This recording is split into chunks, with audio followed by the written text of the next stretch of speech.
Welcome into the Jordy Culotta Show. Wave your hand out there, baby! Shout out to the show. She puts the pinky into the nostril. Man, look at that. Healthy competition, there's nothing like it. Y'all grow up. The line's wrapped around the stadium. Different strengths. I just lost a tooth. It's going to be fun.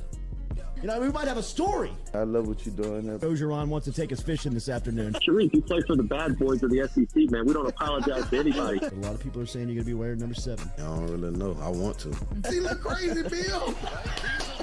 Good feet on the old man. Definitely come back. I love. We'll be right back with the Jordy Culotta Show.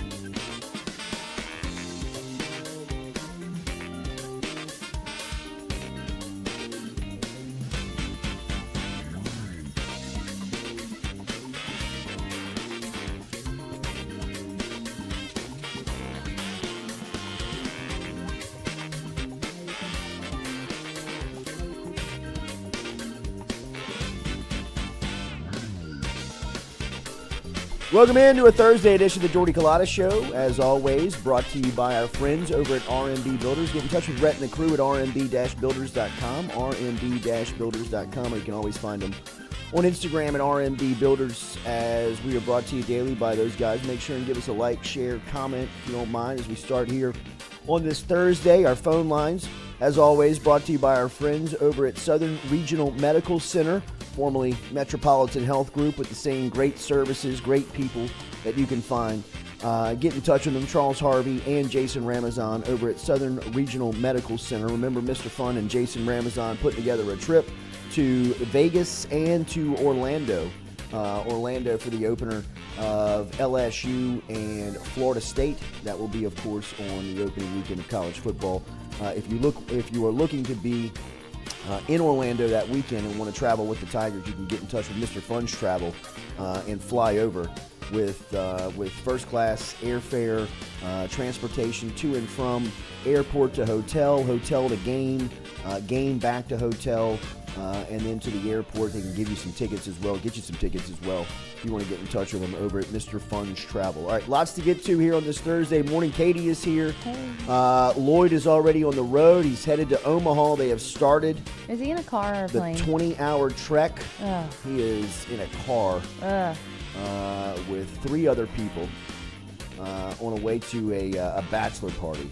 It sounds miserable. But they will be doing a mic'd up show while they're there. They will be doing So mic'd Lloyd up. will be part of that. Exciting news Exciting. about mic'd up, right? They got some sponsors. They're going to get their little supporters. trip paid for. It's going to be great. Who's sponsored the trip? Citizens Bank so far and Don's Specialty Meats. And I'm waiting to hear back from a couple others that are in, I think. But I don't have the word yet. So they're going to do a good little show, Father's Day show. They're going to have some of the players' dads on there. It's going to be really good. Nice. Really good.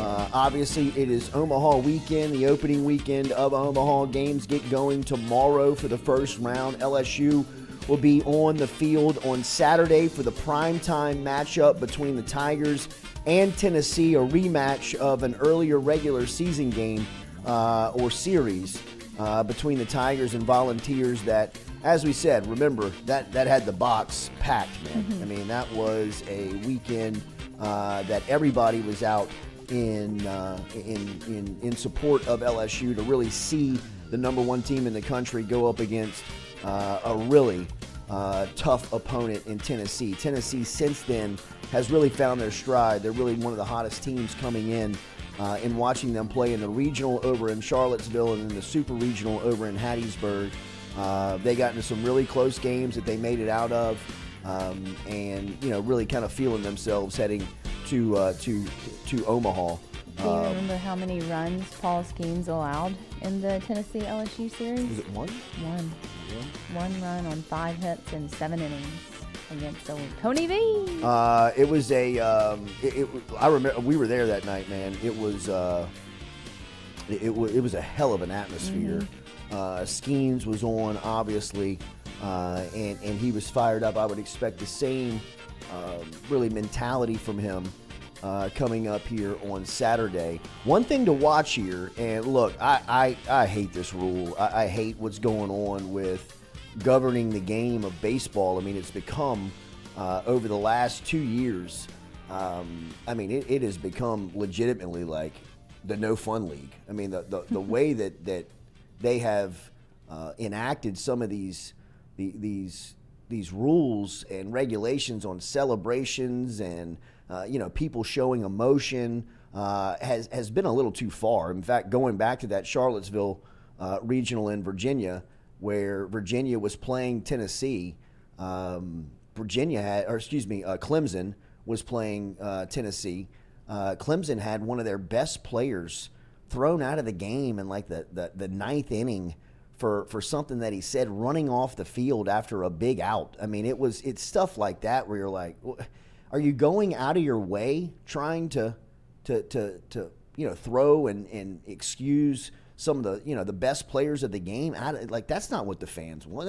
You want to find out who's going to be win the game with the best players on the field, right? And Chase Burns, who is the closer for Tennessee and a hell of a closer, man, throws a ball really, really hard. He's right now being his case is being investigated by the NCAA. Last week in the Super Regional versus Southern Miss, after one of his strikeouts, he came off the mound where he unleashes a 102-mile-an-hour fastball, strikes somebody out, and then gives like a throat slash,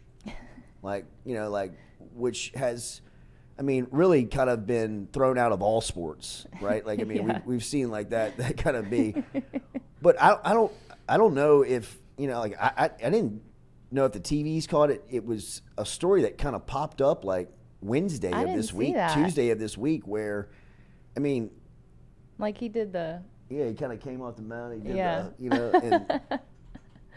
and he might be suspended on what, Saturday. for that? Can you believe that? No. Like in this part of the year, and be worried about that's ridiculous. losing one of your top players,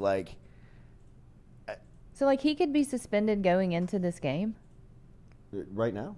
That's wild. Isn't that crazy? Yeah. That really is.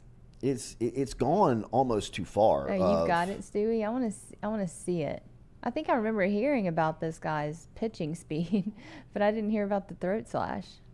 And I don't think that. I think they came out and said that they're not going to do it. But Good. The fact that Yeah. this has become, it's almost. When do you celebrate? How do you? You can't How do you juggle that emotion? And it's like now they don't allow till it's over. You can't celebrate until the freaking game's okay. Now that could argue that. Okay, he didn't do that with his finger or anything. That could have been just a movement. It was like Katie, a fist. honestly, if I'm juicing 102, Yes. I am going to be fired up. But his hands In a are super- everywhere. why can't he celebrate that? Exactly. Do it again. Can you play it again? Gassed I this need to team see up. that again. I don't feel like that's that's the definition of the throat slash, right? I think the definition of throat slash is when you have your hand out like a knife. Well, I think he knew he could have been wiping sweat off his chin. That's what I would say. I was I was dripping. The NCAA, man. That's so dumb. Crazy. You have to tiptoe around everything. Go away. Everybody's fragile. But Tennessee, LSU, Saturday night. That'll be a 6 o'clock start from Omaha. No word from Jay Johnson yet. Like we said yesterday, expect Paul Skeens to go. I expect Paul Skeens to be the pitcher here for LSU in game one. Just look at the track record, and how can't you, right? There's no way you can strategize for game two if you can't get past game one, right? Everybody, well, he's going to save Skeens for Wake Forest. Who the hell says they're going to beat Tennessee? You still have to get past the first round of the tournament, and Tennessee's coming in, playing really good right now. So I expect Skeens to get the ball. I don't think this is going to be that tough of a decision, really, when it comes down to it. So LSU baseball, we're going to talk to Jacques coming up here in the 8 o'clock hour. Jacques is in Omaha. He has made the trip up there, so we will talk to him live from Omaha as he'll be at Charles Schwab Field starting tomorrow for the opening round of the College World Series, and the Tigers will be there on Saturday, obviously. So stick around. We'll talk to Jacques, and we'll talk a lot more about LSU baseball coming up here. Some other stories to get to, and we will get to. It looks as if Zion is being trade baited here by the Pelicans, as the Pelicans seemingly are either trying to send a message to Zion on his camp of, look, we're done, man. We've had enough.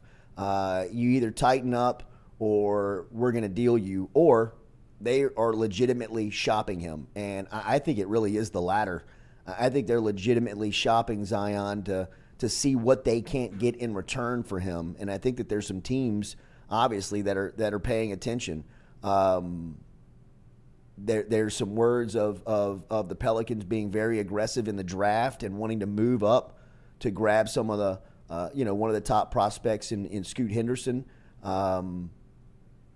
And he's projected to be the number 2 overall pick, number 2, number 3 overall pick. So if you think that, if Pelicans are sitting at 14, so to jump from 14 to 2, you better have a pretty attractive package for the other team to want to, trade with. And I can't imagine that anything would move the Pelicans up from 14 to 2 that did not include Zion Williamson. So we'll wait and see, man. But this stuff with Zion, keep an eye on it.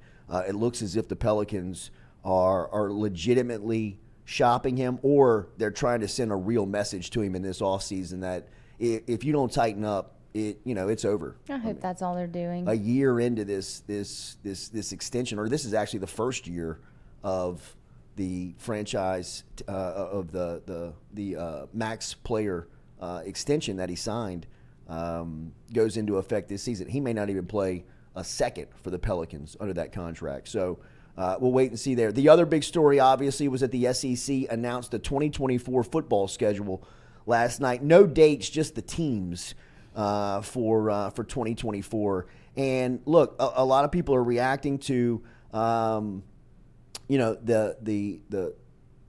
teams that are not on rival schedules anymore. For LSU, that would be Mississippi State and Auburn. I'm so sad about this. Mississippi State and LSU have played since World War I. I don't like it. This is weird. And now in 2024, LSU and Mississippi State will not face each other for the first time in, over 100 years. Are y'all sad about it?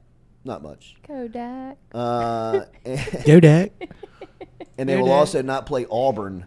But That's weird too. They do pick up, and their home schedule in 2024 is going to be fantastic, in my opinion, just from the entertainment standpoint, right? The home schedule, which already includes UCLA, right? UCLA is going to be in Baton Rouge the third week of the season in 24. After LSU makes a trip out to Vegas to play USC. So by the first month of the year, LSU will play all of the California or all of the Los Angeles teams. That's awesome. They'll play USC in Vegas in the opening weekend, and then they'll play UCLA at home in week 3. After that, their schedule, in my opinion, at home it's one of the best home schedules they've had in a long time. I'm trying to remember the last time that they had a home schedule that was this attractive. Like I said, you've already got UCLA on it. Then Alabama, Ole Miss, Vandy, and Oklahoma. First time ever. That's pretty cool. The Sooners are going to be in Tiger Stadium alongside their first year in the league. Oklahoma's schedule. Here's LSU and Alabama for you. Should go well. In your first year. Welcome to the league. But LSU has at home in the conference Alabama, Ole Miss, Vanderbilt, and Oklahoma. In 2024, they will travel to Arkansas, Florida, South Carolina, and Texas A&M. And, when you look at these teams and you look at the name brand, I thought that LSU came out smelling pretty good on this. I mean, especially when you look at teams like Florida, Like Florida's 2024 schedule is brutal. I mean, like, Billy Napier, not only does he have to play Miami and Florida State, he's got Miami and Florida State on the schedule. At home, he's got LSU, Texas A&M, Kentucky, and Ole Miss. He's got to travel to Mississippi State, Tennessee, and Texas, and he's got a neutral site game with Georgia. Like, Bill, enjoy yourself, buddy, Bill. You better get it right before then, because 2024 could be that could be the death nail if they can't get past that schedule. But when you look at these schedules, there is really no room for a lot of people to breathe. No. And when we talked about the expansion of the league and the new television contract, this is what we were talking about. This is the NFL.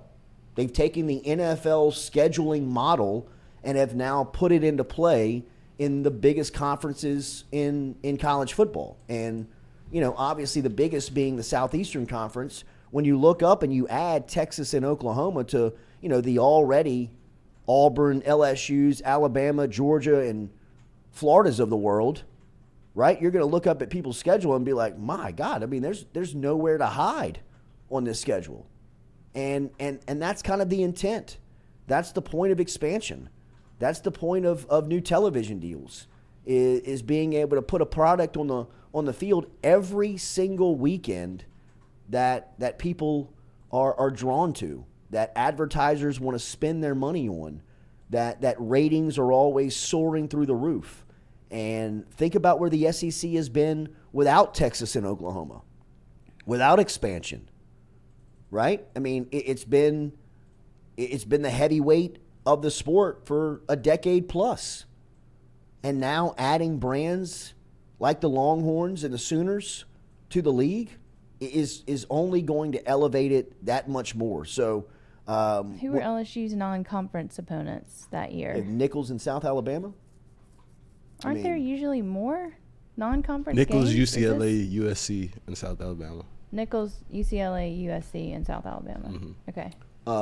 Because 8 conference games, right? Right, and then there's 12 games. Yep. The home non-conference games are South Alabama, Nichols, and UCLA. Okay. And then they play a neutral site game versus USC in week 1. But I really thought for all of it, I thought LSU, really from a 2024 standpoint, came out looking pretty good, right? Some teams that I thought are going to have hell in that season. Obviously, Florida. Georgia's schedule ain't easy, and it shouldn't be, right? I mean, Georgia should be embarrassed by the schedule that they're about to play this season. I mean, as the 2-time defending national champs, they are hiding from everybody. You mean coming up 2023 season? I mean, they don't play anyone. They don't play anybody. I wonder why. It's a good question. I mean, like, you would think at this point of Kirby's tenure at Georgia, they'd be playing everybody and trying to go everywhere. And I don't. Maybe they just had somebody back out. I believe they might have had Oklahoma on the schedule for this season as an opener, and I think that they may have moved that game because of the pending schedule. Check me on that, but I do believe they did have a big non-conference game set up that they weren't able to replace. But when you look at Georgia's 2024 season, obviously Auburn, they'll play Mississippi State and Tennessee at home. They travel to Alabama, Ole Miss, Texas, and Kentucky, and they'll have a neutral site game with Florida. So their schedule is pretty tough as well. And like I said, it should be. They play Auburn at home, Georgia at home, Missouri and South Carolina. They will travel to Oklahoma, LSU, Tennessee, and Vanderbilt. So not the easiest for Saban, as he's got some of the heavyweights on the schedule. Everybody is going to play either Texas or Oklahoma, right? Like they're either playing one or the other. When you look at everybody's schedule, obviously when you look at Texas A&M, they have Texas back on the schedule for the first time in 12 years. That first game in 2024 will be played at Kyle Field. It'll be played in College Station. But Texas, welcome to the league, Texas. You host Florida, Georgia, Mississippi State, and Kentucky. You travel to Arkansas, Texas A&M, and Vanderbilt, and they will keep the Red River. I know it's not the shootout anymore, whatever it's called now, with Oklahoma and Texas being played in Dallas. So the schedule is out for 2024. It's incredible what this is like built up to be now. You know, I mean, like it's like the NFL. I mean, the NFL makes everything a huge deal, whether it's the draft or it's a schedule announcement. Everybody is always dialed into the NFL to see what the announcement is. And the SEC has taken a page out of the NFL's book and made the schedule announcement a production. They really did, and it dragged on, and I watched the whole damn thing. And watched the whole thing. and last night they put a production on for the schedule announcement that had you locked in for 2 hours. It did. Right? I mean, and they're able to take those ratings and put it alongside the SEC network and, you know, just continue to prove the absolute monster that they have created, you know, within the Southeastern Conference. And this is only going to make it bigger.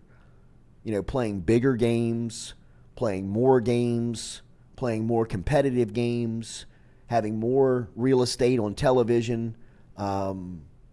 You know, it's an early sign of what the league is going to look like. And look, expansion is still being discussed, right? I mean, like they're going to continue to talk and contemplate expansion. I've seen teams like Clemson and Florida State being talked about here recently as possible additions in the near future of the conference.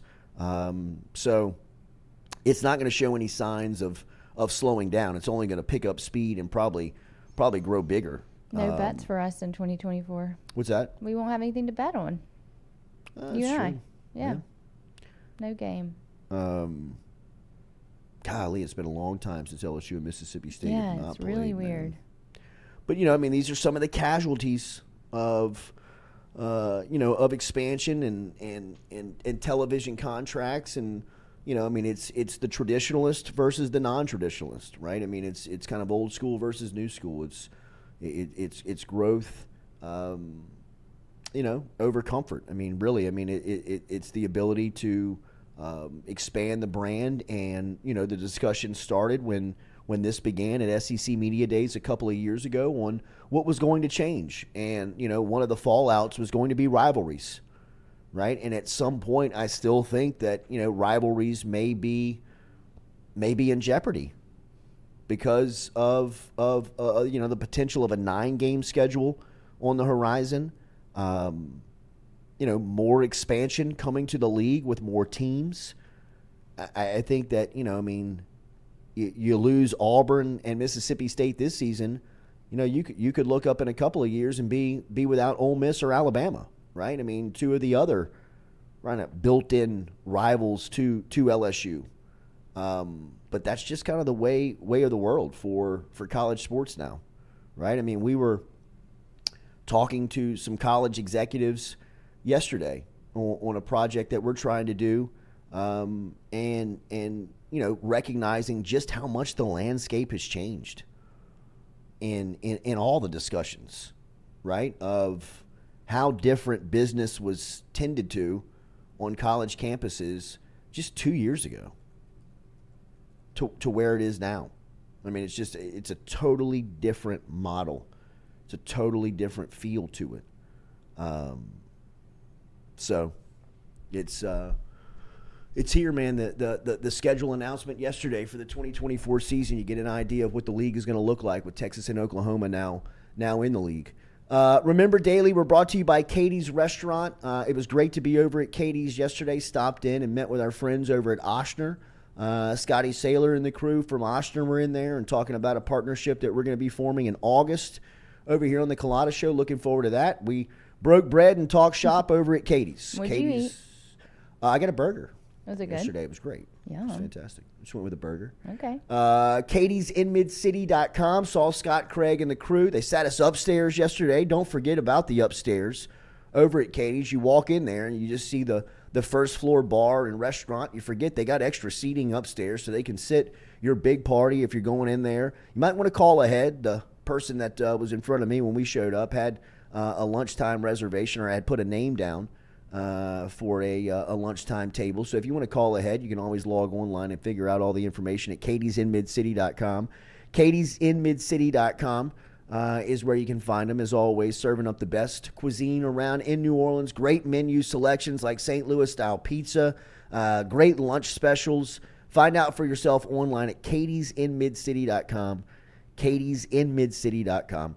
All right, we'll be back with more of the Jordy Culotta Show, built by R&B Builders.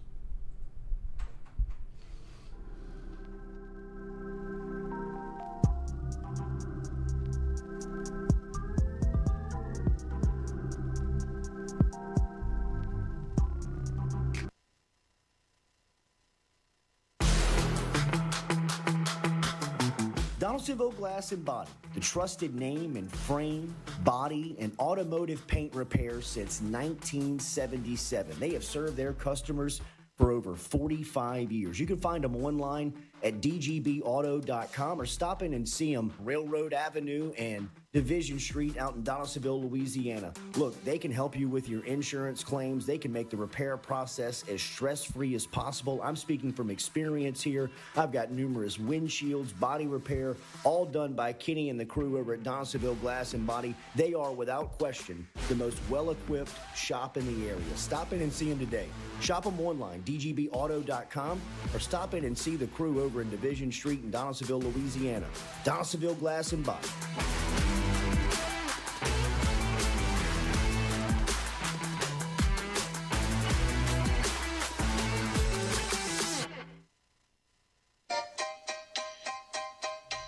Hey fellas, it's Jordy Culotta for my friends over at Men's Total Health.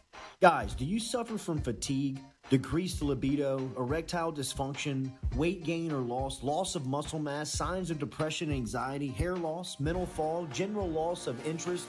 Then you might be suffering from low testosterone. Go see my friend Mike Roach and his great team over at Men's Total Health over in Metairie at menstotalhealth.net online. And stop in and see how they can change your life today. A simple shot and some knowledge from Mike Roach can get you back up, moving with your energy, get your sex drive back, build your muscle mass, make you feel young again. All online, menstotalhealth.net.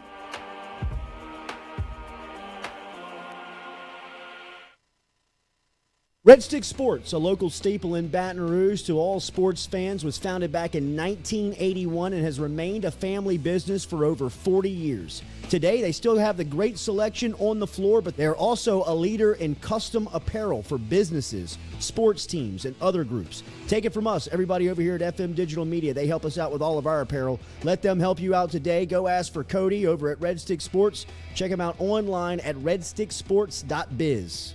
We're all from different places and backgrounds. We've each experienced our own versions of life, but in the end, we're all on the same team.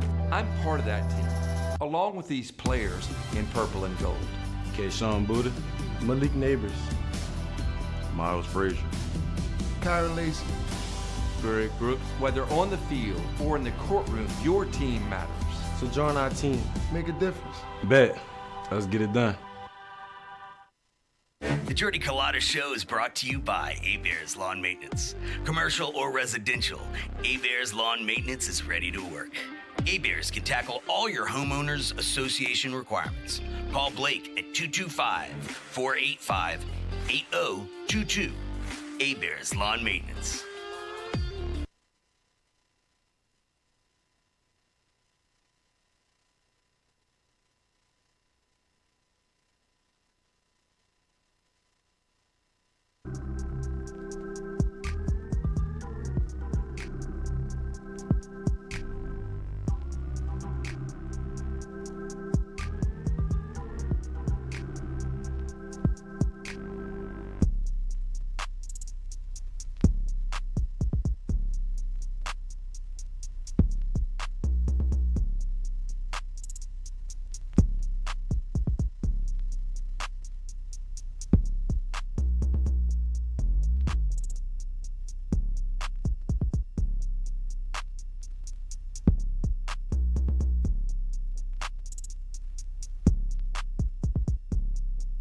Jordy Culotta Show, as always, built by RMB Builders. Check out our friends over at rmb.builders.com. We always talk to Jacques on Wednesdays. Yesterday was a travel day for Jacques as he was heading up to Omaha. He is now up at Omaha preparing for the weekend as we tap into Jacques up in Omaha on the phone.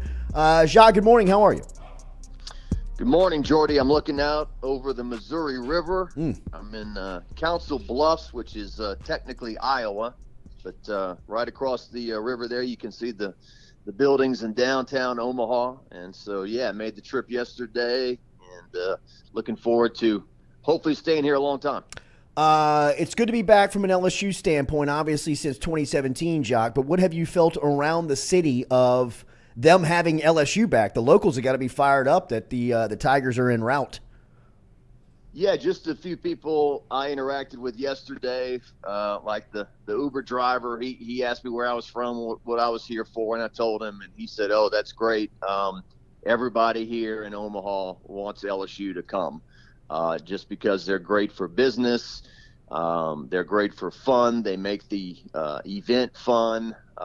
He said they're so friendly and engaging. They'll feed you. I mean, all the things we always hear about the LSU fan base, in particular baseball. Baseball, you know, more than football, is more warm and inviting and welcoming. And I think that the people of Omaha are certainly happy they're here. Certainly one storyline, you know, there's one record that appears everyone wants to break that has nothing to do with football, and that's the Jello shot thing over at this place called Rocco's.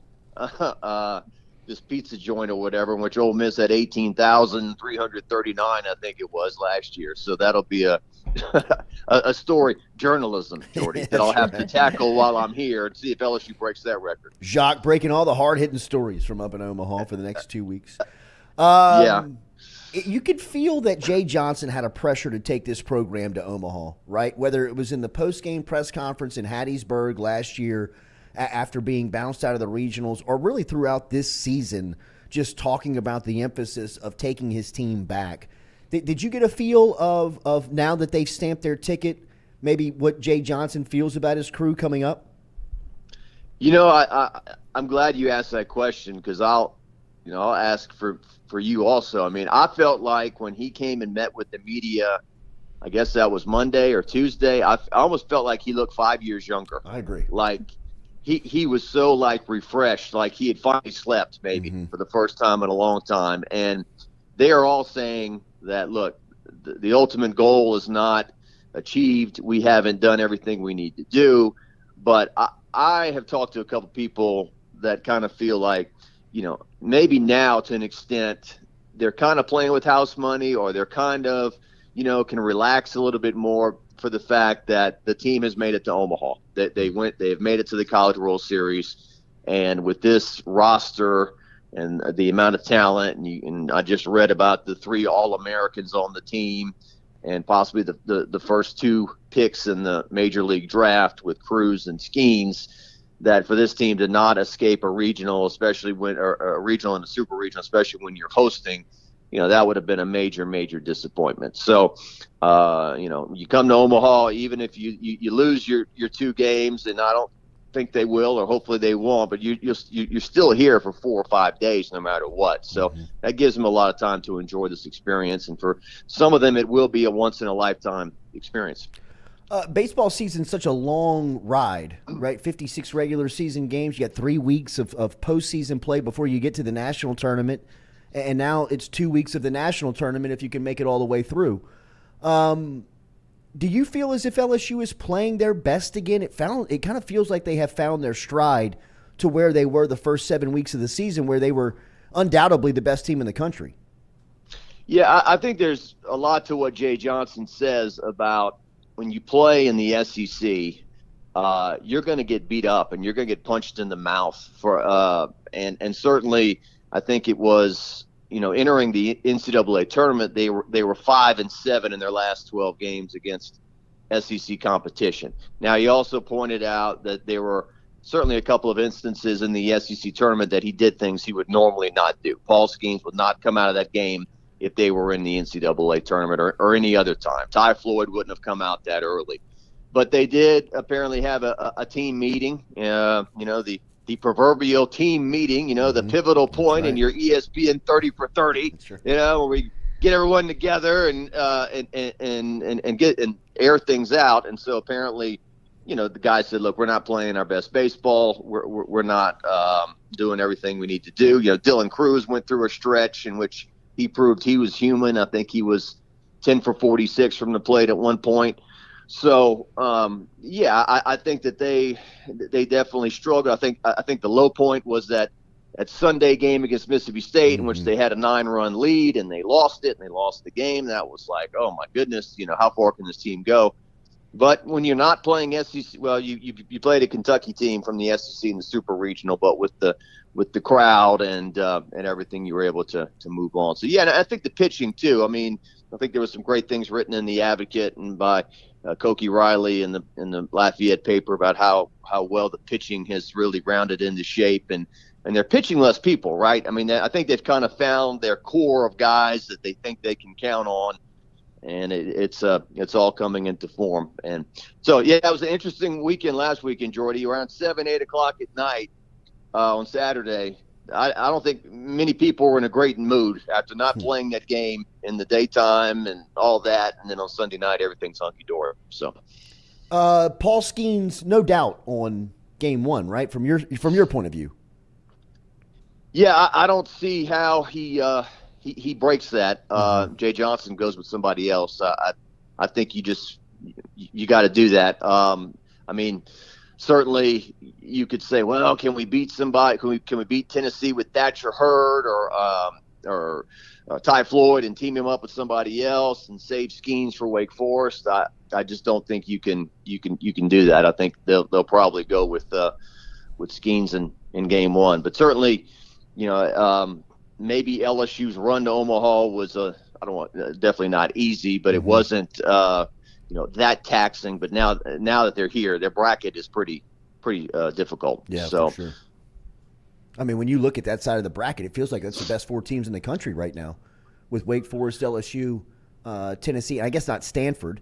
Other side, Florida seems like they've got the easiest here. I don't want to say anything's easy at the national tournament, but when you look at the two sides of the bracket, LSU and Wake's side is obviously the toughest one because of those two teams, right? Yeah, well, if you could look at the Vegas odds that came out, Wake Forest is top odds. I think they had them at 23% chance to win, and I think LSU's right behind, maybe at 20, and then Florida's right there. So, I mean, the good news is it's a wide open thing. I think it's not like it's not like the women's basketball where it's like South Carolina was apparently head and shoulders over everyone else. It's a case of I think there are several teams that can win it. And chatting with LSU great Blair Barbier this week, it's not an insult to say, hey, you need a little luck. You need a couple of things to go your way and to fall into place to win a national championship. And we'll see if that happens. In the past, when LSU's come here, the new park I'm talking about, they haven't had their greatest share of luck. Certainly in the early years, the ball was not flying. I mean, I remember Christian Ibarra and Mason Katz and those guys tagging baseballs and then dying at the warning track. Well, they fixed that. There's a lot more offense, but still it's a pretty big poke to get it out of the park. LSU and Tennessee coming up 6 o'clock Saturday night. It'll be in a primetime matchup. Jacques, do you take in all of the games when you make these trips? Are you getting stories, or do you take in, will you go to both games tomorrow? I don't think so. I think it'll be a case of, where is LSU going tomorrow? Where are they practicing? Can we shoot any practice? I mean, that continues to be a new thing, and I'm not complaining. I'm just saying, they didn't want to shoot in any of the practice yesterday, even when they were in these, batting cages at Creighton University. So, trying to find where LSU is, what they're doing, if they're going to give interviews again tomorrow. I mean, I don't know if I've ever done this much media for one baseball game. When you finally get to the game, it's like, okay, we're done. We're done talking about all our storylines. Let's play the game. But Friday, hopefully maybe I'll go out and do some fans as well, maybe try to find some LSU fans and do some stories in that regard. But basically my job is to follow the team wherever they go. I'm supposed to be with them. Anything on the Wes Johnson story of him being introduced this week at Georgia? I mean, that's not a distraction for the squad, right? No, Jay Johnson, when he was finishing media yesterday, said something like, "Oh yeah, that was cool that he go do that. I just told him he needed to be back immediately." And I mean, I saw it was weird. I mean, I didn't even realize that Georgia was introducing him on Monday. Mm-hmm. And then I glanced up and I saw it. I'm like, "Oh, that's interesting." And then when Wes lives 2 houses down from me, and so when I got home last night, he was literally getting out of his truck from his press conference in Athens, with his white starched shirt on. So that was interesting. I don't think that is a distraction. Hopefully, it's not. Talking to Ben McDonald. There were a lot of big shots on our plane, Jordy, and then there were like local yokels like me and Cobble. We belong in cattle class. Me and Cobble and Matt Trent, we belong in the back, but then there was like Kendall Rogers and Ben McDonald on our plane. And wow. I chat with Ben, and Ben was like, that's a lot for Wes to be doing right now. He's thinking about what his staff is going to be in Georgia. Mm-hmm. He's got to attack the transfer portal and get players. He's got to get settled. And oh, by the way, he's got to coach LSU and try to win a national championship in Omaha. So he's got a lot on his plate right now, but I think he's a professional, and I think he'll do a good job. I mean, certainly if you watch the emotion between Jay Johnson and Wes Johnson when they punched their ticket to the World Series and were hugging and everything on the field, that looked pretty genuine to me. I mean, I know there's been a lot said about, what is the relationship there, and did things go sideways and this and that, and that's, that there's some legitimacy to asking those questions when a guy who's never been a head coach before becomes a head coach and leaves you after one season. But it does appear that I think that they all obviously share the same goal and want to get that done. Jacques, one for you on the way out on football. I don't know if you saw it yesterday, but a big announcement from the league on the 2024 games that LSU's home schedule will feature Oklahoma for the first time, and the schedule will not feature Mississippi State and Auburn. Mississippi State, first time since World War I, they won't play the Bulldogs, and it'll be the first time over 40 years they hadn't played Auburn. What did you make of LSU's announcement of who they'll be facing off in Brian Kelly's year 3? Well, the first thing that pops is Oklahoma coming to Tiger Stadium. That is a definite improvement, and certainly will be something that's huge, I think. And certainly when you throw in the Lincoln Riley aspect and the Brian Kelly aspect, and the fact those two were talked about to be the head coaches at LSU, that will be a huge storyline. Mississippi State going away, that's a game that you play every year that, there is some enjoyment to it and there is some familiarity to it. I don't think it's a heartbreaker to not play Mississippi State. I do think that Auburn is one of the best trips that you can make. I mean, I think that Auburn is like the essence of college football when you go to Jordan-Hare Stadium. It's a small place. It's a small college town. And then you look and there's a 90,000-seat stadium there. And packed. It's a packed, yeah, always loud. Right. I mean, Brian Kelly, I think he brought that up in your interview and in my interview, the fact that when you're in this conference, even a team like Auburn, who fired their coach, didn't have a great year. When we went there, it was a dogfight, and it was packed, and it was loud, and we barely got out of there with the win. So, I always like that trip and going there, and Auburn coming to LSU. I think the thing that I always heard from fans, Jordy, is they just wanted to go to different places. I don't want to go to Oxford and Starkville every other year, or Fayetteville, and the trip to Florida is the one that most fans seem to me that they just don't like going to Gainesville. So if it means that LSU goes to Georgia and Columbia, Missouri, and Kentucky, and some of these South Carolina places more, I think that's what fans enjoy. But those were some of the things that kind of popped out to me. I know there's been a lot of discussion about Georgia's schedule in 2024 and it being very difficult and some of those things. So I just don't know how they're going to determine a champion when you're playing that many games and a lot of people don't play the same people and tiebreakers and all that. It sounds kind of complicated, but I guess they know what they're talking about. On social media, Jacques, you said, is where you keep up with WAFB's own Jacques, as he is up in Omaha covering the Tigers as they are live at the College World Series. They're already there. They're going through practice. Jacques sending all the info back. Make sure and stay up with him on social media. We'll be checking in with him throughout the next couple of weeks, hopefully, if the Tigers can stay alive. Jacques, have a great trip and enjoy the weekend, buddy. We'll talk to you soon.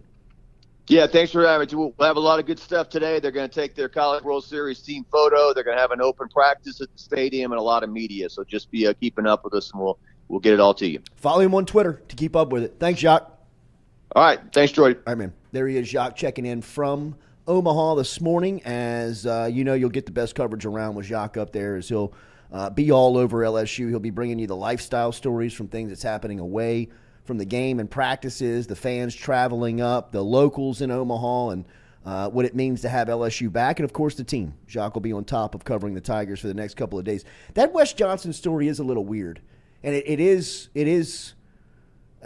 to hear Ben McDonald talk about it like that, it brings a little bit more light to it. I mean, we can all kind of sit down here and speculate on what that's like, and, common sense kind of tells you don't really want to mess with the team right now, right? Like, you don't want to mess with the flow of everything. And even something simple as not having your pitching coach around for a day and a half, on the first days of Omaha.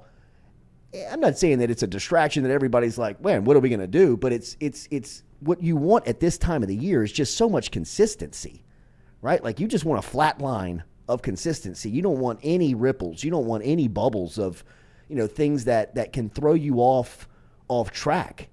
And again, not that it can, but it definitely can throw Wes Johnson off track, right? Like, that's the part that is probably the most concerning for Jay Johnson, the head coach, is that, you expect the guy to be dialed in. Professionalism tells you that Wes Johnson's going to be engaged in the game. He's going to be making and thinking to win. But his head's got to be in a different spot too. Well, yeah, he's got 1 foot out the door. Right? Why wouldn't it be? And I agree. Like, you're thinking you got to hire a staff. Yeah. You got to hit the transfer portal. We got to recruit. You got to recruit your own team. Mm-hmm. Like, there's a lot to do for teams that are not playing right now. Why couldn't he wait? I've been wondering that too. Like, why couldn't he wait till after Omaha? I don't know if Georgia was probably stressing that they need this stuff to happen. Yeah. Like, they need these conversations to start happening. They can't, like Jacques said, LSU is, they're the second favorite team in Vegas. Right. There's obviously a lot of money out there that believes LSU can win it. So if they do, you're talking about another 2 weeks. Yeah. He'll get on the job, and then that would be the first week of July. Yeah.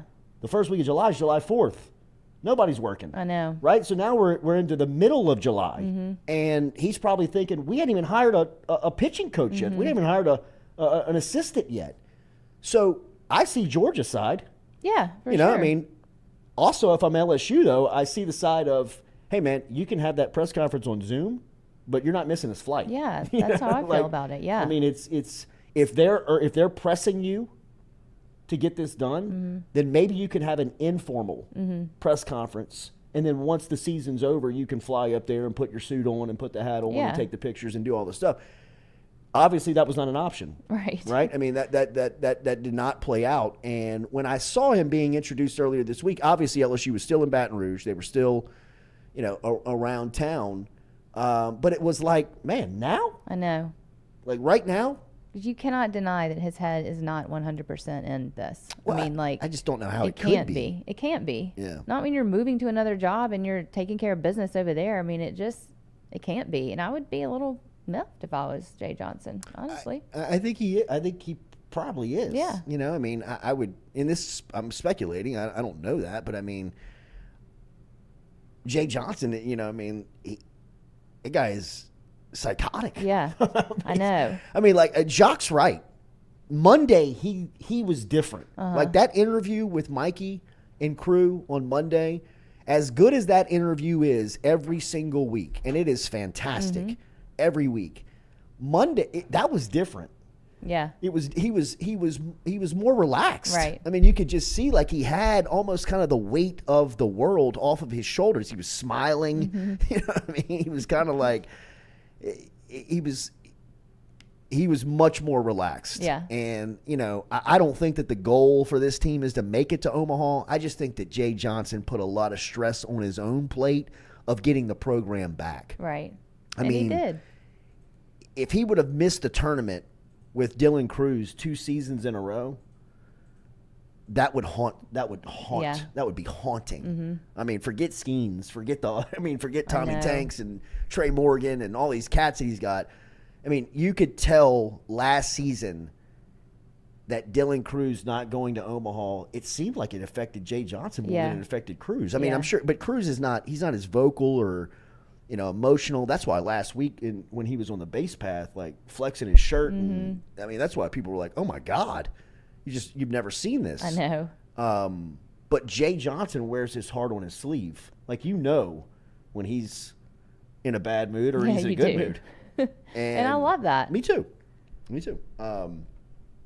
But this just seems like a distraction to me. I mean, it just seems unfortunate that the timing of this seems unfortunate. I agree. I just think that, if you can prohibit that, you do it. Rather than getting into it. All right, good stuff from Jacques. Thank you for Jacques stopping in. Make sure you keep up with JD for everything that's coming out of Omaha, as Jacques will have it for you.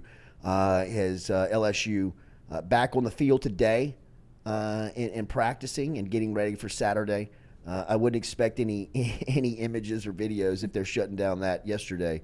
That'll probably be the same deal today as LSU's up at, I believe Jacques said they were at Creighton University, which is right there in Omaha. How many areas do these teams have to practice in there at Omaha? Like, how many fields do they get to utilize for this? Well, I know that there's a couple of colleges in Omaha. University of Nebraska is in Lincoln. So they go there too? No. Okay. They'll go to like Creighton is in Omaha. I know that there's another university in Omaha. Then they have like high school fields. Yeah. But all of that stuff is figured out by the CWS. Mm-hmm. Like LSU has a time and a venue where they practice. LSU's not setting that up when they get their berth, right? Yeah. Like when they get their College World Series berth. I mean, the CWS committee is telling him, like, hey, LSU, you have this window at Creighton University to get your practices in every day. And then odds are, like as they're finishing up, like there's another team bussing in. Right? I mean, that's how that works. I don't know if they use Charles Schwab Field right now either. Yeah, like that's nobody's what I was playing, wondering too. So they may be able to use the facility because I believe every team hits batting practice like before. Like I think everybody's able to go in there and see it before they play. Right. But I don't know the actual procedures of how they get that done. But I mean, it's just it would be just a scheduling deal with the College World Series. Yeah, for sure. All right, we'll be back here hour 2. We'll talk a little bit more about this Zion stuff and the SEC. I got to be honest, we're running out of things to talk about. We really are. Like, usually all the I get like athletic emails and things every morning from The Athletic, and there are things to talk about. And I'm like, there's not. Well, Saints are down at minicamp, and Saints are going through minicamp. NFL's happening right now. I don't know. Yeah. We'll see. Come back with us, hour 2. Jordy Culotta Show, as always, built by R&B Builders.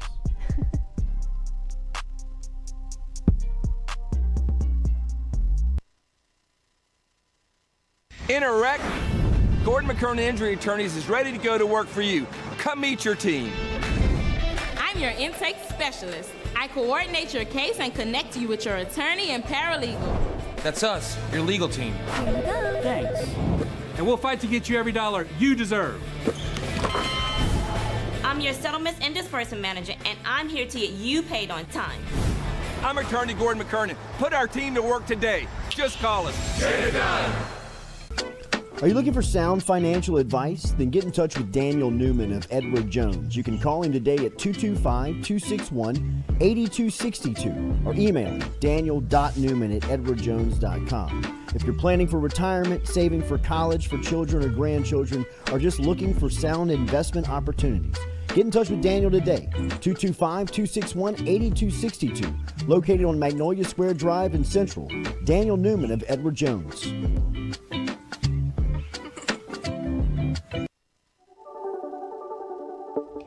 Don't let the name fool you. Men's Total Health has offerings for the ladies, too. Guys, is your wife or partner suffering from urinary incontinence, low sexual desire, or pain during sex? Then the O shot might be for her. Don't let it scare you. It's totally natural. It's PRP. And Mike Roach and the crew at Men's Total Health will make you as comfortable as you can be. Contact me for more information, Katie at JordyCulottaShow.com, and I'm happy to tell you everything that Men's Total Health has to offer for the ladies.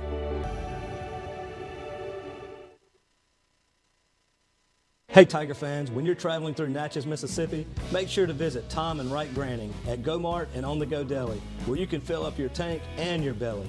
Go-Mart has clean restrooms, community coffee, an awesome beer cave, and a great selection of anything you may need on your trip. Located at 4 Sergeant Prentice Drive as you're entering Natchez on the left. Also stop by Wardo's Po' Boys at 309 North Broadway on the beautiful Natchez Bluff, where the Po' Boys are so good you'll swear you're in Cajun country.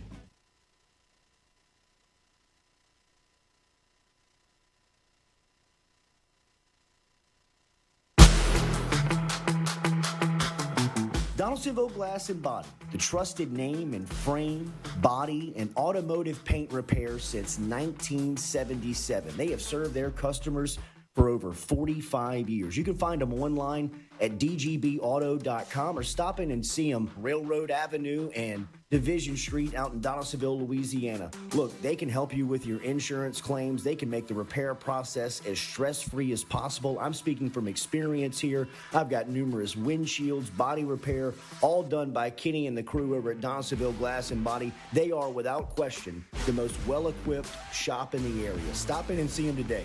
Shop them online, dgbauto.com, or stop in and see the crew over in Division Street in Donaldsonville, Louisiana. Donaldsonville Glass and Body.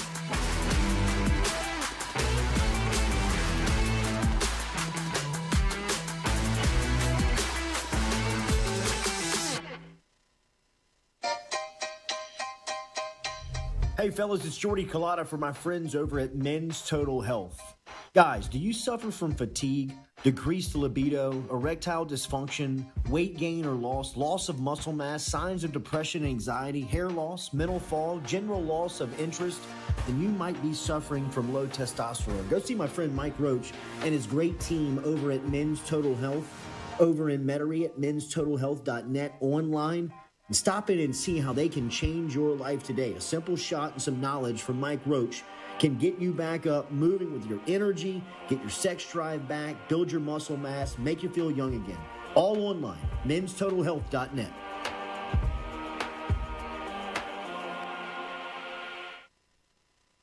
Red Stick Sports, a local staple in Baton Rouge to all sports fans, was founded back in 1981 and has remained a family business for over 40 years. Today, they still have the great selection on the floor, but they're also a leader in custom apparel for businesses, sports teams, and other groups. Take it from us, everybody over here at FM Digital Media. They help us out with all of our apparel. Let them help you out today. Go ask for Cody over at Red Stick Sports. Check him out online at redsticksports.biz.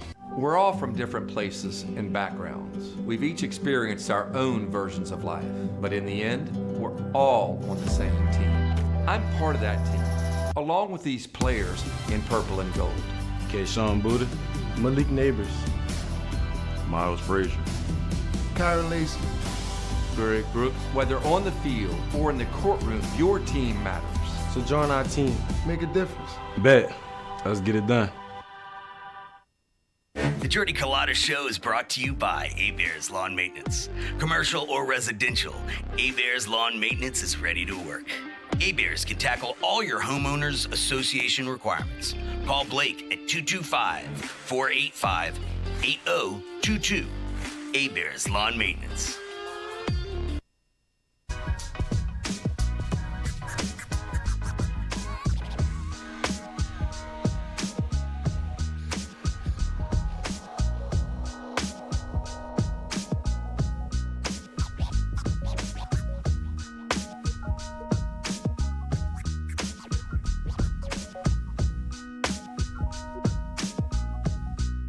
All right, it is hot outside right now, man. All day it's hot. I was up at 4:30 in the morning. It's hot. I mean, it is like steaming at 5 a.m. It's crazy so how hot it is right now. I couldn't imagine being in full pads doing a football practice. Oh, my God. I mean, like, that's what's happening right now with the pros. The Saints are going through a little mini camp down in New Orleans, and they are getting a look at a couple of new faces and seeing some of the young guys really kind of step into their own, including Chris Olave. And we would talk about that with Ross Jackson, one of our favorite coming up here, Locked On Saints podcast. And you can always find him on Twitter at Ross Jackson NOLA. Ross, good morning, man. I want to start with you here. We got our first look at Alvin Kamara in this offseason just a couple of days ago. And I don't know if we have come to start taking him for granted or have just kind of gotten a little exhausted on Kamara. But when you see him just naturally going through the drills, I guess I didn't forget. I was just reminded on how special of an athlete he is. He's obviously healthy right now because earlier this week he looked like a Bentley out there. I mean, he looked like a Rolls Royce out there. What was it like seeing Kamara back in action? Yeah. Hey, good morning, guys. Thanks as always for having me on. It's so funny. Every single year when you get out there and you see Alvin Kamara, you go, "Oh yeah, that's the guy. I remember that guy." And he demands and commands that kind of attention, not with anything he says, not with any of that, although he's, a great personality and everything, but watching him on the field, it's so hard to not just clue in on what he's doing. I was talking to one of the TV guys down in New Orleans, and he mentioned he had a new photographer with him, not the usual photographer. And he said, don't really worry about, picking anybody out in particular. Just photograph what happens and you just kind of like let practice happen, and, you photograph what grabs your attention. And at the end of it, he was like, "Man, I got a lot of pictures of Alvin Kamara because he just kind of kept doing stuff." Right. And I think that should be Alvin Kamara's tagline. Like Jordan's had "just do it." His should be "I just keep doing stuff," because this guy is just one of those dudes that just keeps grabbing your attention every time you see him. So it's remarkable how electrifying he is every time you get to see him in person.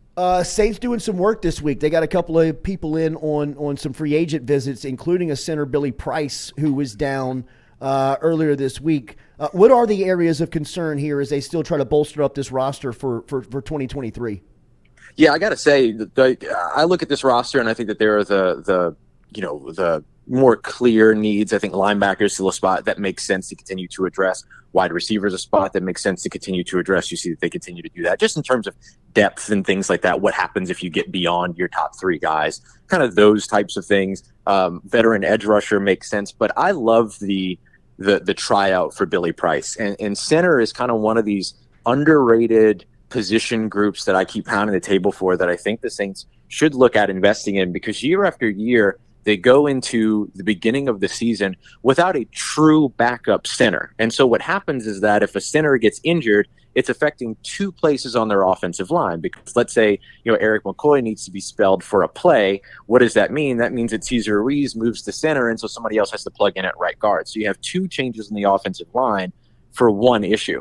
And so having a solidified backup center is something that makes a ton of sense, and something I've kind of been watching to see if this team will do over the course of really recent years. They haven't had that formidable true backup center, so maybe they find that guy in Billy Price. They tried to get a look at Pat Elflein too, but Pat's waiting to see if he's going to get a starting opportunity somewhere else, which obviously he wouldn't have here in New Orleans.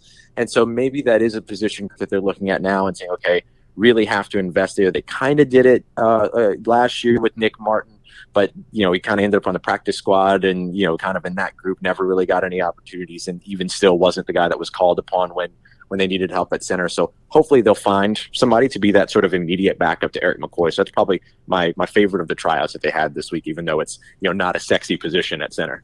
Another piece of the offensive line that jumped out was Andrus Peat training at a different spot. What's going on with him?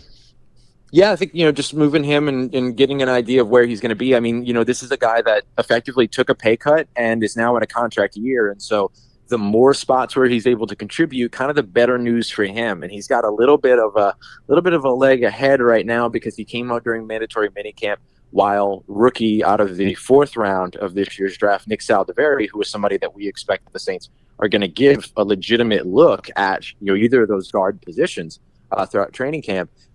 Andrew Speed gets a little bit of a leg up here with an early look during minicamp. So his ability to, it was one of the things that they loved about him. They drafted him as a tackle out of Stanford, and then they moved him to guard. And so getting opportunity to kind of see him do a couple of different things is going to be valuable for him early, because that with this New Orleans Saints team, the more places where you can contribute, the more value you bring. And so with that pay cut this offseason, as well as now being in a contract year, showing a little bit more of the versatility, showing all the different things that he can do, being out there, being back out and healthy for now and all during mini camps, I think is a big step forward for him. Other stories on the offensive lines, obviously last year they took Trevor Penning out of Northern Iowa with a first-round selection. Where is he? Last year he was injured. Where is he in his progression? Yeah, he kind of bookended his rookie year with two different foot injuries and ended up having an earlier end to the season than he would have liked, with coming, or rather, certainly a more painful end to the season after he, kind of started to get things going for him. And people are still very, very high on him. That has not changed. Team still feels very much that the sky's the limit for him. You're not going to see him during today's minicamp. Obviously, haven't seen him participate during OTAs or minicamp, but the expectation is that he'll be out there and ready to go for training camp. And that would be a big step for him. I mean, the hope is that he's the left tackle of the future for this team. And, not necessarily that he has to quote unquote replace Teron Armstead, because you don't simply replace Teron Armstead. But, having sort of that skill set of a young guy that's tenacious, has a lot of energy, that's a fantastic road grader, especially with sort of this improved backfield. I mean, he would pair extremely well with guys like Jamal Williams in his running style, and Alvin Kamara getting more out in space, Trevor Penning getting an opportunity to use his athleticism, all of those things. So he's just got to be able to stay healthy and stay on the field. He's been out there though since the beginning of OTAs, even though he's not participating. He's there, he's watching. He participated in stretch yesterday, which is a good step forward for him. So you're starting to see the progress, and it looks like he's on track to be there and available for them during training camp. Marcus Davenport now in Minnesota. Cam Jordan, another year on the tread, off the tread. Where is Peyton Turner at now? 2 years ago, the first round selection out of Houston. Yeah, he's been one of my most interesting players to watch over the course of sort of this third phase of the offseason so far. And you're seeing him get a lot of opportunities. He's bounced everywhere from, first, second team down to getting additional reps at third team, but not in a situation where you're only seeing him down there. You're seeing him kind of all over the place. And, the big thing for him was, can he be healthy? Can he be available? And can he be in shape? And so far, it looks like he's healthy, available, and in shape. And so that's all good progress for him, because, look, if you've got Cam Jordan, so that you have production one way or another at edge rusher, but then you look over at the guys behind Cam Jordan. If Carl Granderson picks up where he left off last year, to where he had, I think it was 3 sacks in the last 4 games.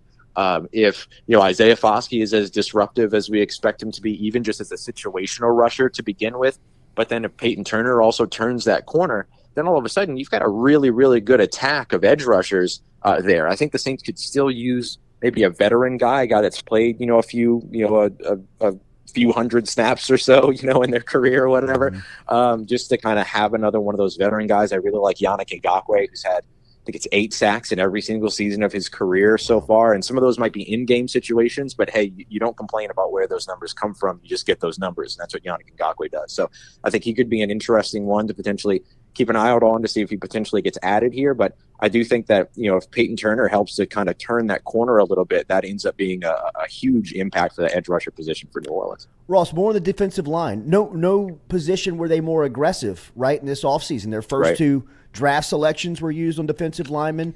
In free agency, they were very active bringing in defensive tackles. What have you seen from that crew?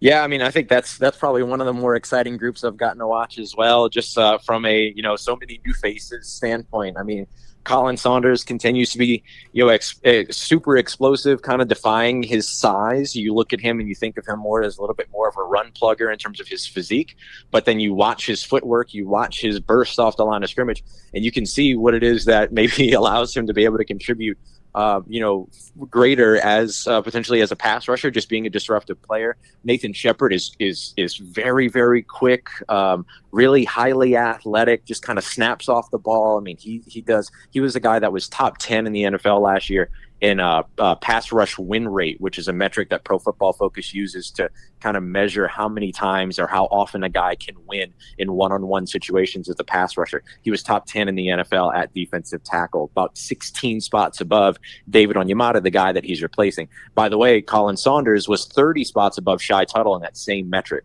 And then now you add Brian Brzee to the top of that, who, you know, is a guy that doesn't necessarily have the pass rush win rate that you would hope for from a guy that was the number one, you know, recruit coming out of high school, but is incredibly disruptive, super athletic off the line of scrimmage. He's an attacking, penetrating 3-tech guy that's going to line up in between tackle and guard and, you know, generate some of that pressure right up the middle. And the reason why I highlight sort of those metrics in particular is that you look at the addition of Todd Grantham, who the Saints brought in as their defensive line coach, former defensive coordinator with Florida, most recently was a defensive analyst with Alabama, and not his entire focus, but his kind of brand of defensive line football is attack. Mm-hmm. And so you see this defensive line now get kind of revamped and all these new faces coming in, and they bring back Malcolm Roach. They have a highly attacking interior defensive line, which pairs extremely well with the coach and philosophy that will come to that room. So that's a really, really nice sort of marriage of player personnel, team building, and coaching that should hopefully be able to create and persist sort of this run since 2017 where this team has had 40 or more sacks throughout the year, but hopefully being able to do it again with the defensive line as opposed to supplementing with the second level linebackers. How about Brian Brzee, the first round selection out of Clemson? Yeah, he's had a nice ascension, a pretty quick ascension. By the time that we got through with OTAs, he was bumped up into first team, getting some reps there. We were kind of asking the question, you know, is this about his development or was this about game situation? Because in that third week of OTAs, they were more focused on red zone, red zone looks and things like that. So maybe that had a little bit more to do with it. But it seems like it's both. It seems that he has made that climb. Things have kind of shifted a little bit now that they're getting into kind of in-game scenario stuff that they've been working over the course of minicamp, where they're down to just 3 defensive linemen and they're using 6 defensive backs. So you get a little bit of a different look at where Brzee maybe fits in there or doesn't fit in there because he's not a nose tackle type.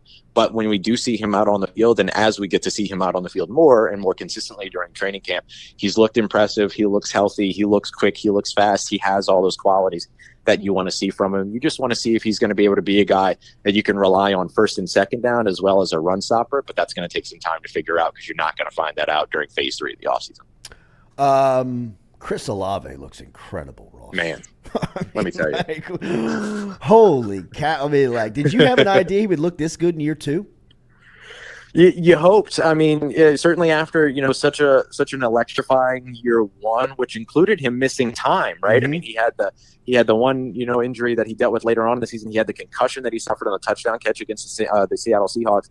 But, man, him coming back this year and just being like he's up from 187 pounds. He told me he was hovering around 192. His target weight is 195. He's not trying to get into the 200 range. He wants to keep some of that speed that he's got, or all that speed that he's got. And he has not lost any of it. And that was put on full display yesterday with it was like a 65-yard bomb from Derek Carr. And the thing that's interesting is how well he complements Derek Carr, not just because of his sort of 3-level ability of being able to be used in the short, intermediate, and deep areas, but it really is that deep ball. This is a guy, Chris Olave, last year who was targeted more downfield than any wide receiver or tight end that the Saints had, on their roster. And he was within the top 5 in that metric amongst all wide receivers and tight ends in terms of average depth of target. So how far downfield he was often targeted was 14.2 yards. That actually marries really well with Derek Carr, even though we don't often talk about Derek Carr being a deep ball passer. Derek Carr was in the top 6 last year of intended air yards per throw on average. And so what that tells you is that Derek Carr wants to push the ball downfield and is comfortable pushing the ball downfield, and Chris Olave can make things happen downfield. And now he's starting to add with that new weight and sort of with this attacking mentality of wanting to be, quote, I want to be the best mentality that he has right now. He is a guy that will go up and win some contested catches for you, and he's showing that so far against guys like Marcus May, Alontae Taylor, guys that are usually pretty good at making plays on the ball. And so he has just taken what looks like a whole nother step, which is crazy because his rookie season was already really good. This is a guy that could, end up pushing again 1,000 yards. Even if Michael Thomas were to stay healthy and play 17 games, he's going to command that much attention. Carr really looks like a solid fit early on, right? Yeah, he's looking great, man. I think it's so interesting just hearing the way that he talks about the game too, and sort of the way that he analyzes the game. It really kind of takes you back to, I don't want to compare him to Drew Brees. So the way that I'll say this is it really takes you back to this more kind of meticulous and particular approach to the offense, this really highly detailed approach to the offense, right? And so what you're seeing from Derek Carr is, he's grabbing, during his off time when he's wandering around the house doing all of his snap counts and everything like that, he's also, grabbing clips of film and sending it to, sending it to Eric McCoy to say, what are you seeing here? Sending it to the receivers. What are you seeing here? He's learning sort of the way that they look at the game so he can look at the game through their lens, but also translate through his own.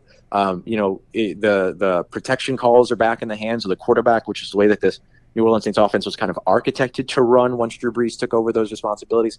So there's a lot more familiarity just in terms of the way that the system was built and how the system is now being executed. And I think that that's all steps in the right direction. I mean, we have to see it all play out on the field, of course, when it gets to actual live action, full speed action.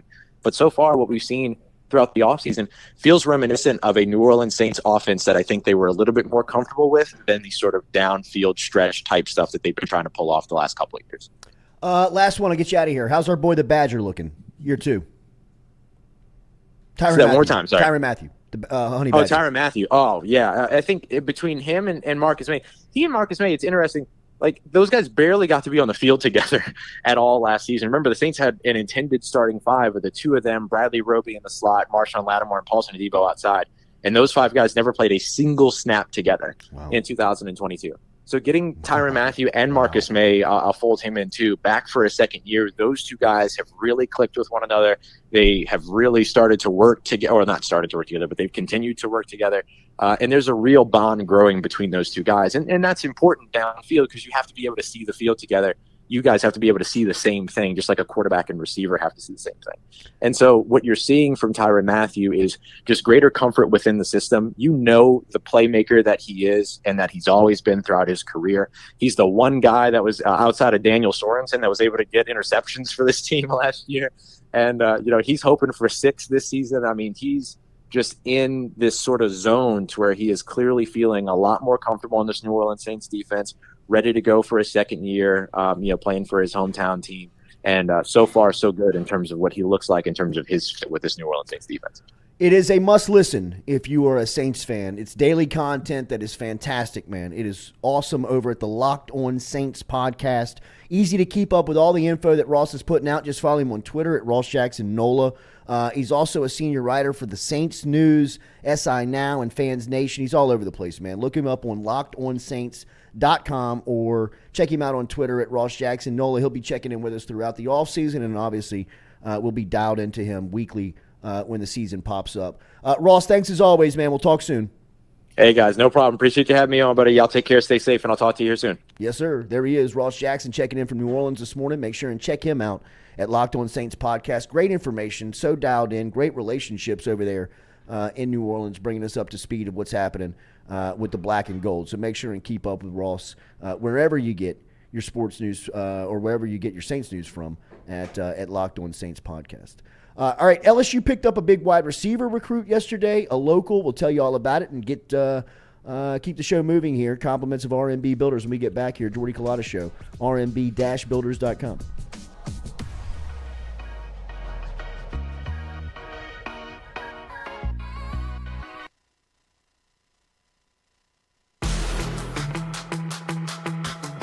Donaldsonville Glass and Body, the trusted name in frame, body, and automotive paint repair since 1977. They have served their customers for over 45 years. You can find them online at dgbauto.com or stop in and see them Railroad Avenue and Division Street out in Donaldsonville, Louisiana. Look, they can help you with your insurance claims. They can make the repair process as stress-free as possible. I'm speaking from experience here. I've got numerous windshields, body repair, all done by Kenny and the crew over at Donaldsonville Glass and Body. They are, without question, the most well-equipped shop in the area. Stop in and see them today.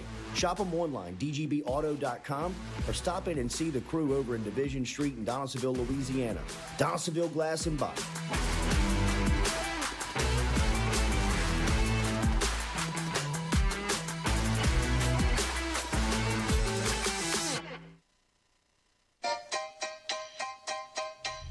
Hey fellas, it's Jordy Culotta for my friends over at Men's Total Health. Guys, do you suffer from fatigue, decreased libido, erectile dysfunction, weight gain or loss of muscle mass, signs of depression and anxiety, hair loss, mental fog, general loss of interest? Then you might be suffering from low testosterone. Go see my friend Mike Roach and his great team over at Men's Total Health over in Metairie at menstotalhealth.net online. And stop in and see how they can change your life today. A simple shot and some knowledge from Mike Roach can get you back up, moving with your energy, get your sex drive back, build your muscle mass, make you feel young again. All online, menstotalhealth.net.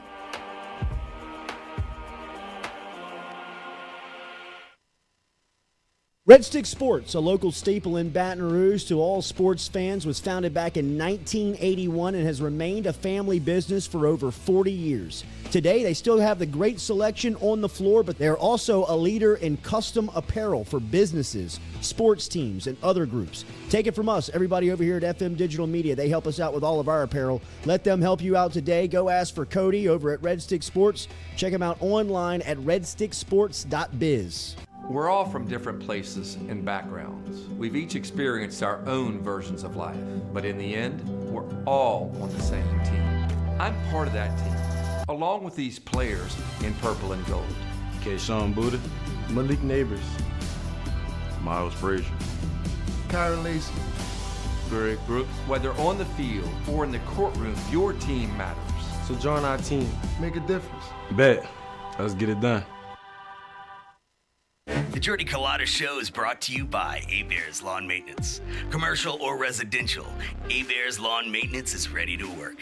A-Bears can tackle all your homeowners association requirements. Call Blake at 225-485-8022. A-Bears Lawn Maintenance.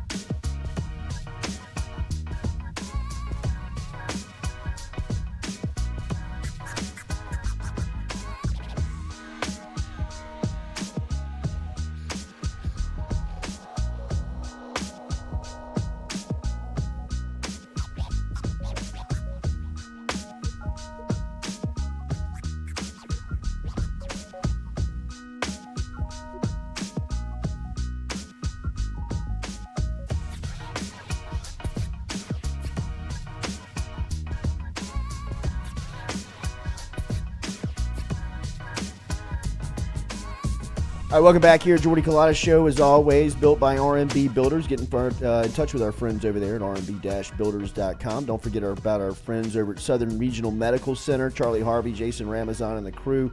Of course, formerly Metropolitan Health Group, still same great services, same great people. Get in touch with them over at Southern Regional Medical Center, srmc.com. Coming up here tomorrow, we'll get you set for the weekend, obviously get you set for Omaha as the Tigers get squared off. They will square off against Tennessee coming up on Saturday night. That'll be a 6 o'clock start from Charles Schwab Field in Omaha. Jacques up there with our friends over at WAFB, so if you want to keep up what's happening with the Tigers and you're not going to make it, this is a great trip, man. Southern Eye Center poll question here, Stu, if you don't mind. Will you be making the trip to Omaha at any point? I know it's tough to make the trip for 2 weeks, right? Jacques will be up there the entire time if the Tigers can wade their way through the field. And I know it's tough for the fans to take off that amount of time of work and miss time. But if you can, what a cool experience. But at any point, will you make the trip? We'll put it up on our Southern Eye poll question of the second hour here. LSU football now has 17 verbal commits for the class of 2024. They picked up a 6'3", 190-pound wide receiver prospect out of Terrebonne High School as he received his offer from the coaching staff last week after a strong showing at the LSU Elite Camp, which is, routinely some of the best prospects from not only the state of Louisiana, but prospects from around the country. Kylan Billiot, maybe. Billiot. That has to from be right. Homa. I mean, it has to be right. I'm going Bio. silent T on the end for sure. Because isn't like Gio, isn't that how you pronounce it? G-U-I-L-L? Oh, it's Giot. Yeah, it's actually Oh, Giot. crap. So So it is might it be Biot? It might be That's Biot. weird. That But would be Giot weird. is G-U-I-L. I'm staring at B-I-L-L, which is Bill. I-O-T. Yeah. So Billiot. is it Billiot? Billiot sounds like a very Yankee way to. Somebody knows. pronounce Where's that Clint statement. from the parish? I'm going with Billio. Billio. Kylan Billio, who is a wide receiver, says he's 100% committed to LSU, and as we said, is the 17th commit to the class of 2024. So continuing to do work in the state for LSU as they pick up another commitment. Remember, Brian Kelly said that the month of June has always been about the camps, but it has turned into a huge recruiting month for not only LSU, but for college football. So they pick up another one yesterday and a big wide receiver. They're saying Billiot in the chat. Billiot. Okay. Billiot. Told y'all. Okay. Billiot. All right, so another big wide receiver for LSU. Good one for Cortez Hankton and crew as they pick up a wide out right there out of South Louisiana, out of Terrebonne, who becomes the 17th commit to the class of LSU. Tigers still doing work on the scenes as they are trying to wrap this class up before not all of them, but put a lot of the work in here in the summertime as LSU is doing a great job on the recruiting trail as they continue to clean up and pick up another one yesterday. So good stuff. We're going to talk to Chris Blair tomorrow. Blair is going to be here live from Omaha as he flew up with the team yesterday, so we'll have a report from him tomorrow morning from Omaha. It was good to hear from Jacques here this morning. Make sure you hit that like button, share button, comment button if you don't mind for us. We'll be back with you tomorrow morning, 7 a.m. Stick around for a lot of special programming coming out of Omaha with the boys. Mikey Montook and the crew are going to be up there. They're doing a special Father's Day show. They're going to be doing some content in and around the games. They got a lot of stuff coming on with Mic'd Up and the crew. Make sure you're following those guys all over social media and on their YouTube station as well. Thanks for being here on this Thursday. We'll be back with you tomorrow morning at 7 a.m. Everybody have a great day. Remember, RMB Builders, if you're in the market for a brand new home, if you're looking to get some reconstruction or addition, get in touch with Rhett, rmb-builders.com, rmb-builders.com. We'll be back with you tomorrow morning, 7 a.m.